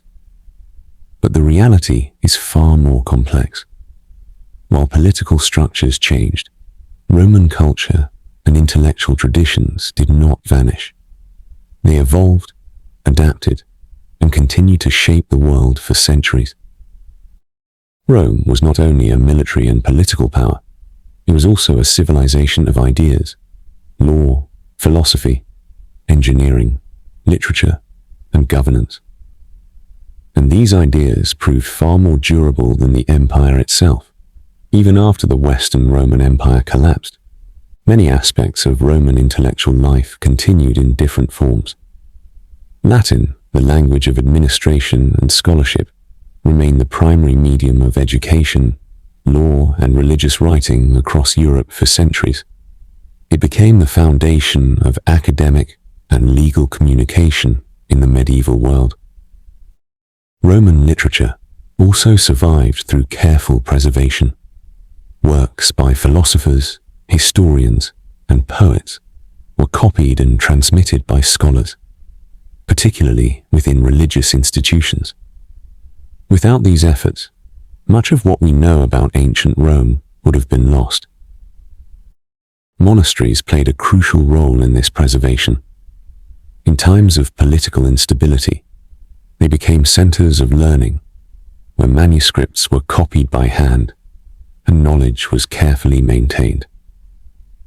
These institutions acted as bridges between the ancient and medieval worlds. Roman law was another major area of survival.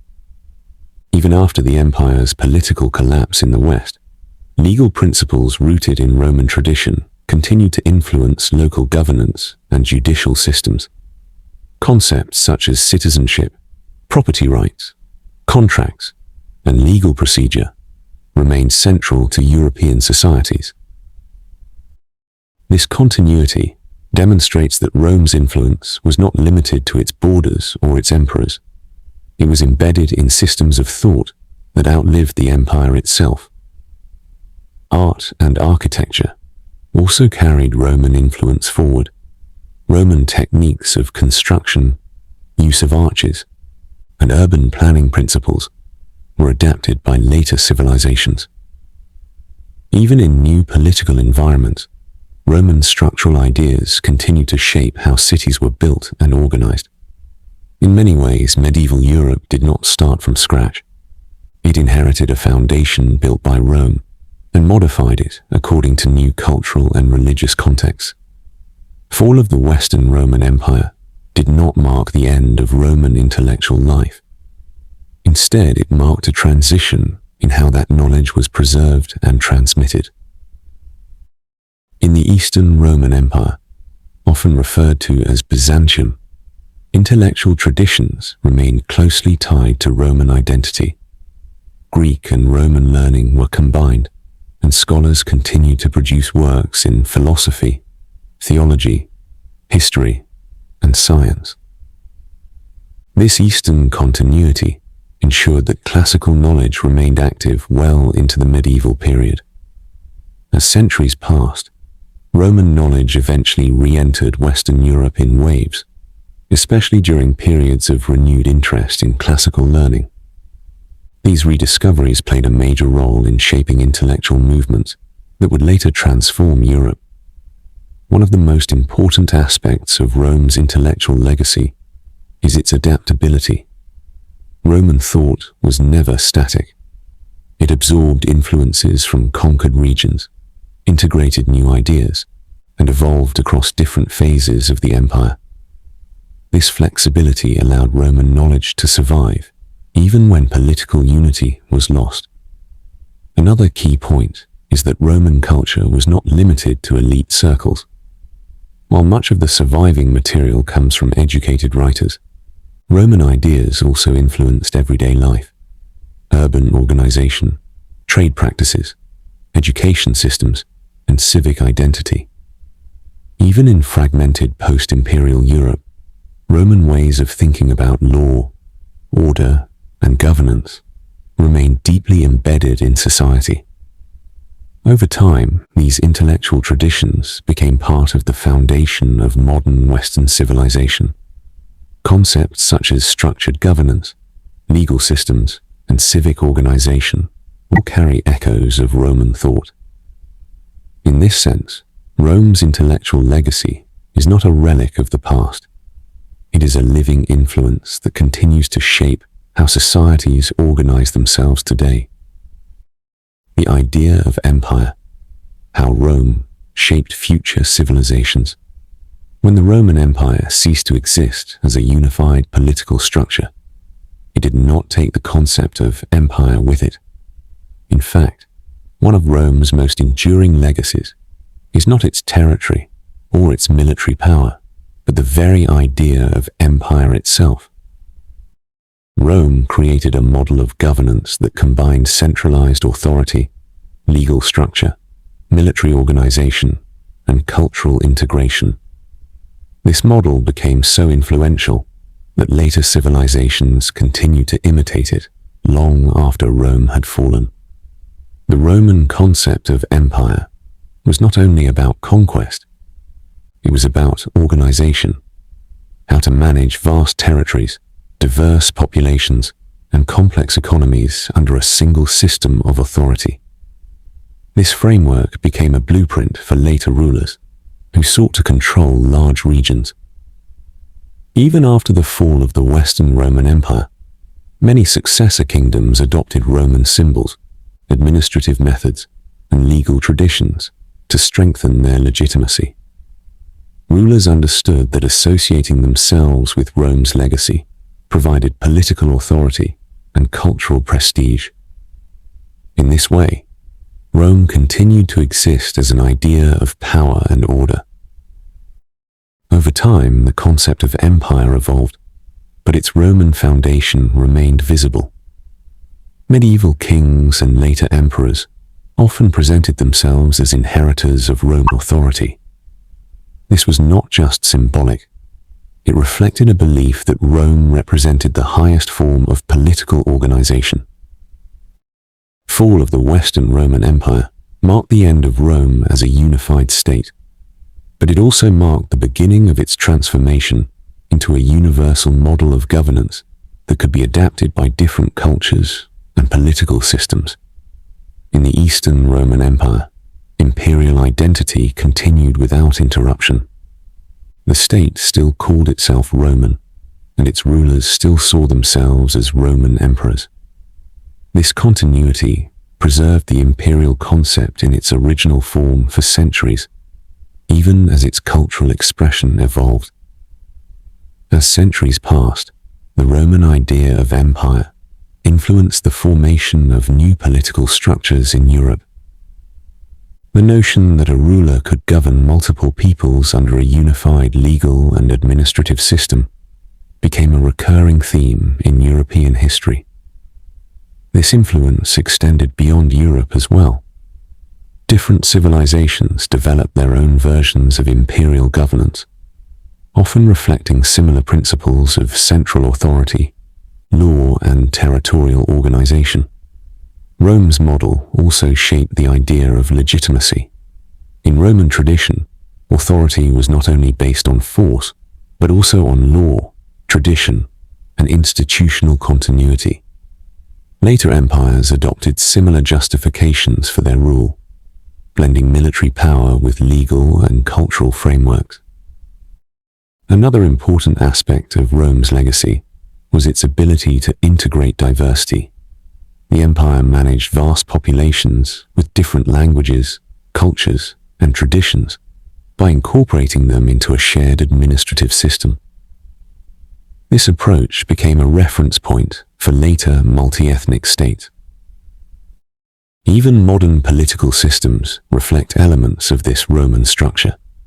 Centralized governments, codified laws, bureaucratic institutions, and concepts of citizenship all carry echoes of Roman administrative thinking. The Roman idea of empire also influenced how people understood scale and governance. It demonstrated that large, complex societies could be organized under a single framework, provided there was enough structure, communication, and authority to support it. However, Rome also serves as a warning. Its decline shows that even the most powerful system can weaken when internal stability is lost, when institutions become fragile, and when unity is replaced by fragmentation. The legacy of Rome's imperial idea is therefore both inspirational and cautionary. It inspires because it shows what human organization can achieve at its highest level. It warns because it reveals how even the greatest systems can slowly unravel over time. Geography and destiny. How the physical world shaped Rome's rise and fall. When we study the fall of Rome, it is easy to focus on emperors, wars, corruption, and invasions. But beneath all of these human actions lies something more fundamental: the physical world itself. Geography did not decide Rome's fate alone, but it shaped every stage of its rise, expansion, and eventual decline. Rome's early success was deeply connected to its location. The Italian peninsula provided natural advantages that helped the city grow from a regional power into a dominant Mediterranean empire. Mountains offered protection, while access to the sea enabled trade, communication, and military expansion. The Mediterranean Sea, in particular, became the backbone of Roman power. It functioned not as a barrier, but as a highway connecting different parts of the empire. Goods, armies, and information moved across this Roman lake with remarkable efficiency during the height of imperial control. This geographical advantage allowed Rome to expand rapidly and maintain cohesion across vast territories. Coastal cities flourished, trade networks developed, and the empire became highly interconnected. However, as the empire grew, geography also became a challenge. The same Mediterranean world that once unified Rome eventually became too large and too complex to manage centrally. Communication delays between distant provinces made it difficult to respond quickly to crises. Distance became a silent weakness. The empire's vast borders stretched across rivers, deserts, mountains, and open plains. These natural frontiers provided both protection and vulnerability. While rivers like the Rhine and Danube acted as defensive lines, they were never absolute barriers. When pressure increased, they became points of entry rather than protection. Over time, defending such an extensive frontier required enormous military resources. Geography forced Rome into a constant state of border management rather than expansion. This shift placed long-term strain on its military and economic systems. Climate and environmental changes also played a subtle role. Shifts in weather patterns affected agricultural production in some regions, influencing food supply and economic stability. Since Rome depended heavily on agriculture for taxation and provisioning its armies, even small disruptions could have wide-reaching effects. Internal geography also mattered. The division between Western and Eastern regions was not only political, but also geographical. The Eastern Empire benefited from more urbanized centers, denser populations, and more efficient trade routes, while the Western regions were more fragmented and harder to coordinate. This geographic imbalance contributed to the different outcomes of the two halves of the empire. The East, with its strategic cities and stronger economic base, was better positioned to withstand external pressures. The West, more exposed and less economically centralized, struggled to maintain cohesion. Fall of the Western Roman Empire can therefore also be understood through geography, not just as a political collapse, but as the outcome of structural limitations imposed by space, distance, and environmental conditions. Even invasions that contributed to Rome's decline were influenced by geography. Migration routes, river crossings, and steppe movements shaped how and where pressure entered the empire. The movement of peoples across Eurasia was not random. It followed environmental corridors shaped by terrain and climate. Cities also reflected geographical importance. Major urban centers that survived longer were often those located along key trade routes or defensible positions. Cities that lacked these advantages tended to decline more quickly when imperial support weakened.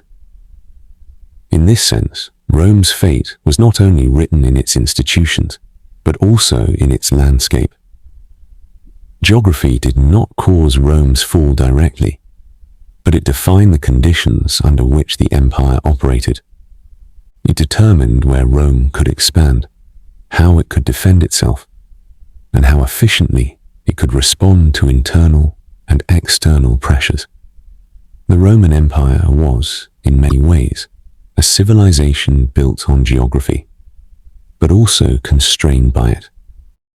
Understanding this connection helps us see that history is never shaped by human decisions alone.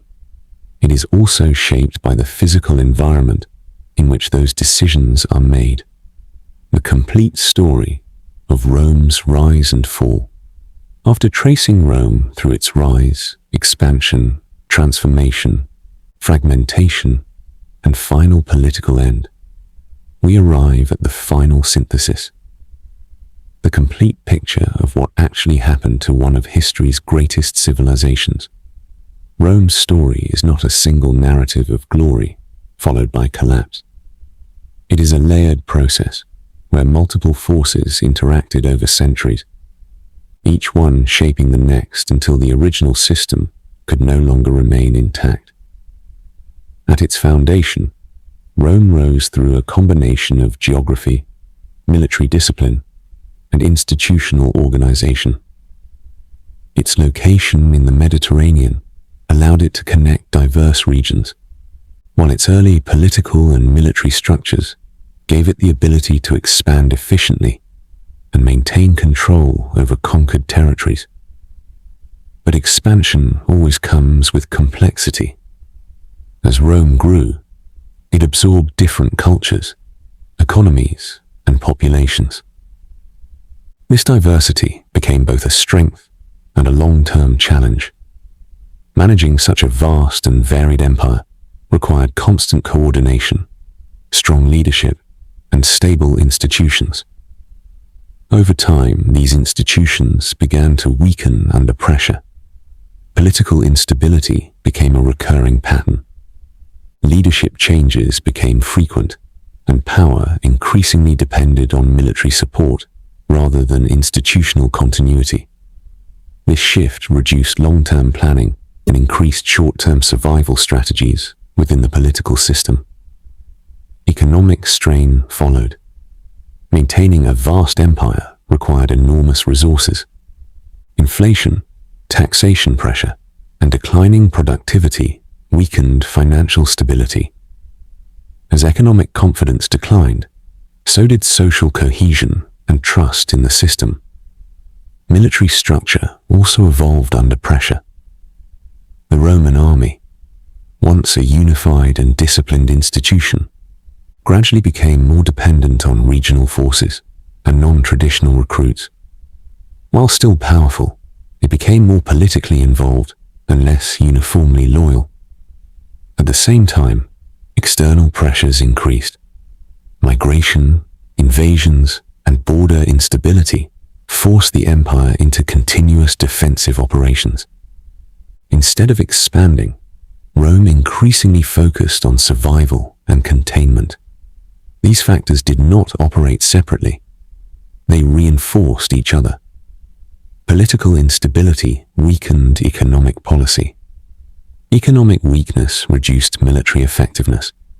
Military pressure increased political instability. The system began to cycle through its own vulnerabilities. Cultural and psychological changes also played a crucial role. As uncertainty increased, trust in imperial stability declined. People began to identify more with local regions and leaders than with the empire as a whole. This fragmentation of identity weakened the emotional foundation of unity. Religion added another layer of transformation.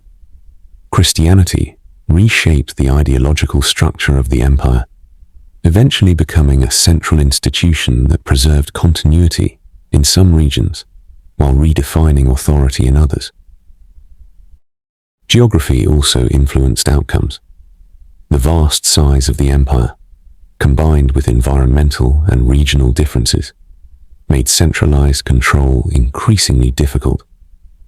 The eastern regions, with stronger urban networks and economic centers, survived longer, while the western regions fragmented more rapidly.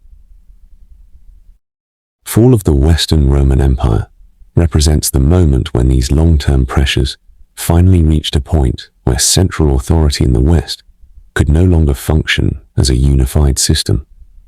But even this event was not an absolute ending. It was a transition point. In the East, the Roman system continued for nearly another 1,000 years, adapting to new political realities while preserving core elements of Roman administration, law, and identity. This continuation demonstrates that Rome was not a single moment in history. It was a long continuum of transformation. Fall of Constantinople marks the final political closure of the Roman imperial tradition. But even this did not erase Rome's influence. Instead, Roman ideas continued to shape legal systems, governance structures, languages, and cultural identities across later civilizations. When we bring all of these factors together, a clearer picture emerges. Rome did not fall because of one cause. It transformed because of many interconnected pressures acting over centuries. It rose through unity, discipline, and expansion. It declined through complexity, fragmentation, and internal strain. It survived in the East through adaptation, and it continued beyond its political life through cultural legacy.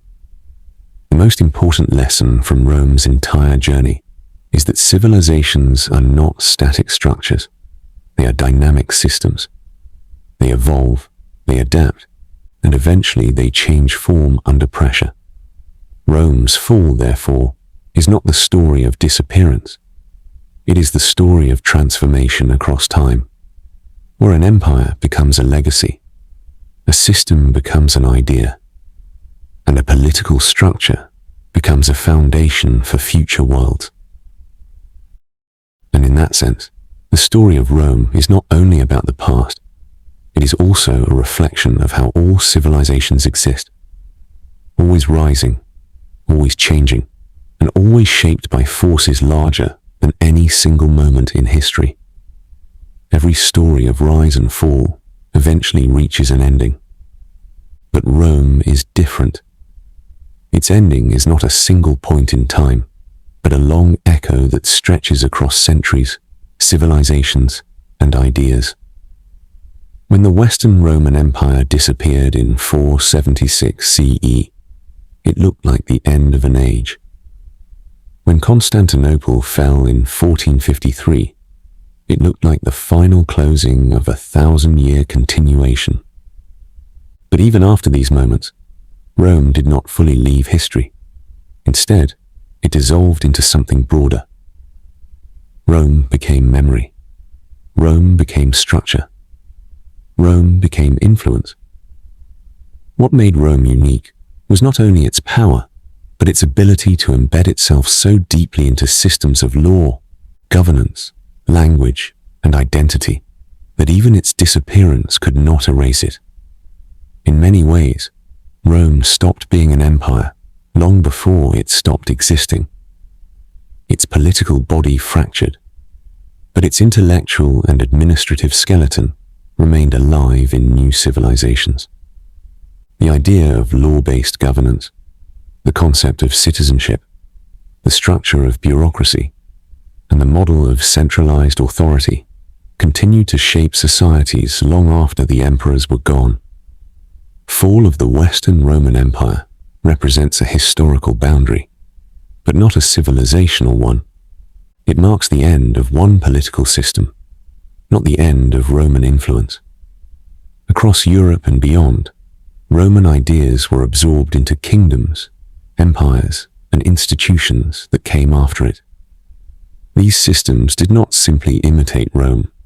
They adapted it, reinterpreted it, and made it part of their own identity. Even in places far removed from the Mediterranean world, Roman concepts of law, administration, and state organization became foundational elements in later governance systems. The empire that once ruled through legions and roads now ruled through ideas.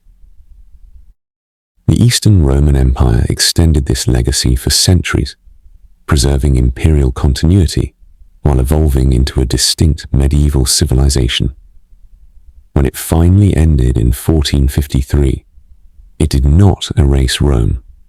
It completed its long transformation from ancient empire to historical inheritance.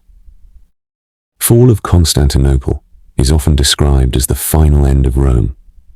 But even then, Roman influence did not vanish. It moved into scholarship, culture, law, and political imagination across different parts of the world. The deeper truth is that Rome teaches us something essential about history itself. Nothing truly disappears in a clean way. Civilizations do not switch off. They change form, fragment, merge, and reappear in unexpected places. Rome's armies are gone. Its emperors are gone. Its cities have changed. But its patterns still exist. In governments, in legal systems, in languages, and in the very idea that large societies can be organized under shared rules. That is why Rome remains one of the most studied civilizations in history. Not because it ended, but because it continues in disguised forms everywhere. The fall of Rome, then, is not a story of destruction. It is a story of transformation, so deep that the original identity dissolved into the structure of the modern world. And in that sense, Rome never gave us a simple ending. It gave us a question that still echoes today. When does an empire truly end? When it falls, or when it changes beyond recognition?